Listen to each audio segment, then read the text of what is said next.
টাকার কারণে বেশি দূরে যেতে হবে না। আমাদের চকরিয়ার ভিতরে একটা ইউনিয়ন আছে মালুমঘাট।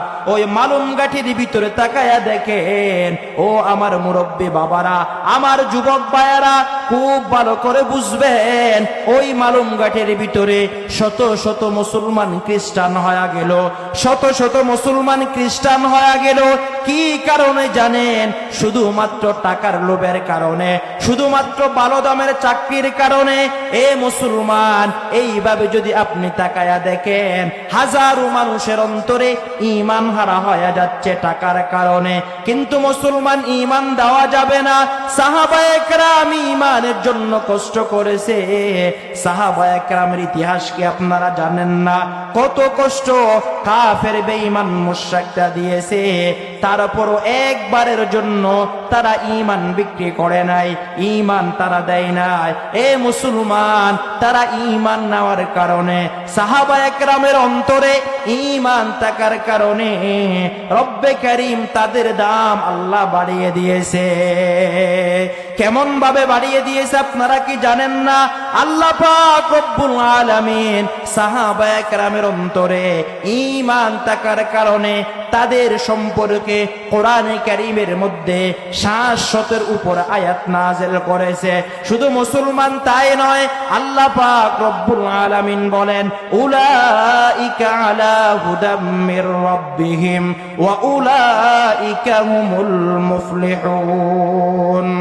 আল্লাহ পাক রব্বুল আলামিন বলেন, উলাইকা কাতাবা ফি কুলুবিহিমুল ঈমান ওয়া আইয়াদনাহুম বিরূহিম মিন ওয়া ইউদখিলুহুম জান্নাতিন তাজরি মিন তাহতিহাল আনহার খালিদিনা ফিহা রাদিয়াল্লাহু আনহুম ওয়া রাদু আন উলাইকা হিজবুল্লাহ আলা ইন্না হিজবাল্লাহি হুমুল মুফলিহুন। আল্লাহ পাক রব্বুল আলামিন বলেন, আমার সাহাবায়ে কেরামের অন্তরে ঈমান থাকার কারণে আমি ঘোষণা করে দিলাম, তারা দুনিয়ায় থাকতে জান্নাতের টিকিট দুনিয়ায় থাকতে নিয়েছিল। এটা অন্য কোনো কারণে নয়, শুধুমাত্র ঈমানের কারণে। রব্বে কারীম বলেন, ঈমান নেওয়ার কারণে তাদের দাম কেমন ভাবে বেড়ে গেল। রাদিয়াল্লাহু আনহুম ওয়া রাদু আন। আল্লাহ বলেন, ঈমান নেওয়ার কারণে তাদের উপর আমি আল্লাহ রাজি হয়ে গেছি, তারাও আমি আল্লাহর উপর রাজি হয়ে গেছে। শুধু মুসলমান তাই নয়, আল্লাহ বলেন, উলাইকা হিজবুল্লাহ। সাহাবায়ে কেরাম ঈমান নেওয়ার কারণে তারা হলো আমি আল্লাহর দলের মানুষ, আমি আল্লাহর দলের অন্তর্ভুক্ত। আল্লাহ বলেন, যারা আমি আল্লাহর দলের অন্তর্ভুক্ত হবে, উলাইকা হুমুল মুফলিহুন, তারা দুনিয়া আখিরাতের সফলতা অর্জন করবে। তাহলে কি বুঝলেন? ঈমানের দাম, ঈমানের দাম। সাহাবায়ে কেরাম ঈমান নেওয়ার কারণে তাদের শ্বাসের উপরে শ্বাসের অধিক আয়াত রব্বে কারীম কোরআনে কারীমে তাদের জন্য নাযিল করেছে।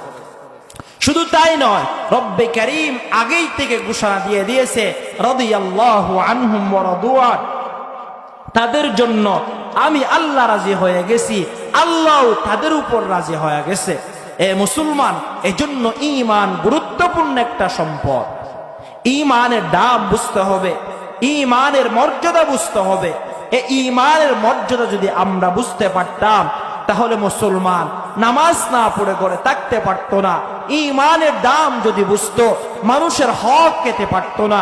ঈমানের দাম যদি বুঝতো, অন্যায় এভাবে গুনাহের কাজে মুসলমান লিপ্ত হতে পারতো না।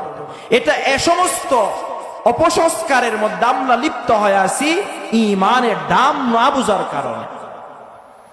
ঈমানের জন্য কেমন কষ্ট করেছে হযরত বেলাল রাদিয়াল্লাহু তাআলা, সকলেই জানে। তারপরও দিলের ভিতরে বসানোর জন্য ঘটনাগুলো বলতেছে। হযরত বেলাল রাদিয়াল্লাহু তাআলা পয়গম্বর একজন সাহাবী, কোন দামি সাহাবী এমন না, একজন গোলাম, একজন কালো বর্ণের কুশ্রী চেহারাওয়ালা হযরত বেলাল রাদিয়াল্লাহু তাআলা আনহুর অন্তরে যখন ঈমানের মতো মহান দৌলত ভিতরে যখন ঢুকে গেল, ঈমানের মতো মহান দৌলত অর্জন করার কারণে আসমান জমিনের উপরে শ্রেষ্ঠ একজন ব্যক্তি হিসাবে রূপান্তরিত হয়ে গেল। আজ ইতিহাসের ভিতরে তার নাম লেখা হয়ে গেল, তার নাম হযরত বেলাল রাদিয়াল্লাহু তাআলা। শুধুমাত্র ঈমানের কারণে কেমন কষ্ট করেছে হযরত বেলাল রাদিয়াল্লাহু তাআলা। ঈমানের কারণে, ঈমান নেওয়ার কারণে কেমন কষ্ট ভোগ করতে হয়েছে এ মুসলমান। এই ঈমান নেওয়ার কারণে হযরত বেলাল রাদিয়াল্লাহু তাআলা যখন রাসূলুল্লাহর দরবারে এসে কালিমায়ে তাইয়্যিবা পড়ে ইসলাম ধর্ম গ্রহণ করেছে, তখন তার কষ্টের শেষ ছিল না। সব সময় তাকে কাফের বেঈমানগুলো কষ্ট দিয়েছে। কেমন কষ্ট দিয়েছে, এই কষ্ট যদি আপনাকে পেশ করে আপনার সহ্য হবে না, এমন কঠিন কষ্ট বেঈমান মুশরিকগুলো হযরত বেলালকে দিয়েছে। কেমন কষ্ট দিয়েছে হযরত বেলাল বর্ণনা করেন, আমার ভিতরে ঈমান থাকার কারণে কাফের বেঈমান মুশরিকগুলো এমন ভাবে আমাকে কষ্ট দিয়েছে। হযরত বেলাল বলেন, উলঙ্গ করে আমাকে নদীর পাড়ের ভিতরে উলঙ্গ করে বাড়ির মধ্যে শোয়া রাখতো। এ মুসলমান, আপনারাই তো সকলেই জানবেন, যদি নদীর পাড়ের ভিতরে যদি খালি পায়ে পা রাখা হয় কেমন গরম লাগে, আপনারাই তো সকলেই জানেন। এমন কঠিন গরম, আরো মক্কার গরম, ওই গরমের কোনো কথা নাই।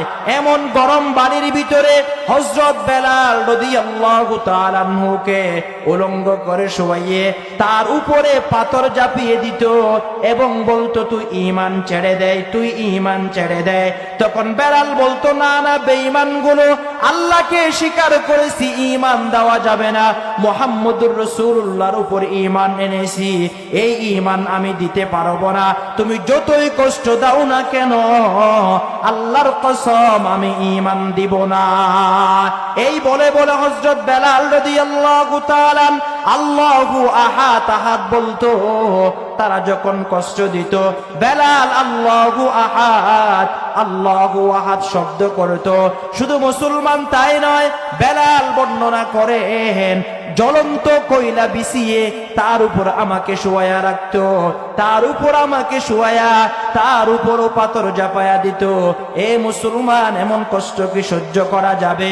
শুধু মুসলমান তাই নয়, হযরত বেলাল বলেন, আমাকে এমন ভাবে কষ্ট দিয়েছে, ওই কয়লার গুলোর কারণে আমার গা থেকে চর্বি গলে গলে আগুনগুলো পর্যন্ত নিভে যাইত।